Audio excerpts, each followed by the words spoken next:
నీకే స్తోత్రం. యేసయ్యా నీకే స్తోత్రం. జీవం గల గొప్ప దేవానికి స్తోత్రం. అవునా తండ్రి ప్రభా, మీ రక్తం కొత్త నిబంధన ఉన్నాయి తండ్రి. మరి మీ కొత్త నిబంధన మాకు అప్పగిస్తున్నారు. వందనాలు.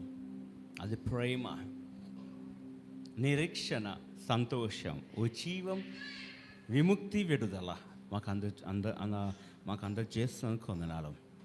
యేసయ్యా, మేమందరం ఇక్కడ ఈ కొత్త నిబంధన పాల్గొంటున్నప్పుడు మీ నిజంగా మీ రక్షణ, మీ విముక్తి, విడుదల, శాంతి, సమాధానం, ప్రేమ, నిరీక్షణ మేము పొందుకోవడానికి మాకు సాయం చేస్తాం కొందనాలు.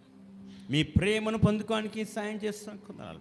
ఇవన్నీ కూడా మేము ఇతరులకు చూపించడానికి, ఇతరులకు సహాయం చేయడానికి, ఇతరులకు విడుదల విముక్తి కలుగజేసే రీతిగా మీరు ఇచ్చినవన్నీ కూడా మేము అప్పగించడానికి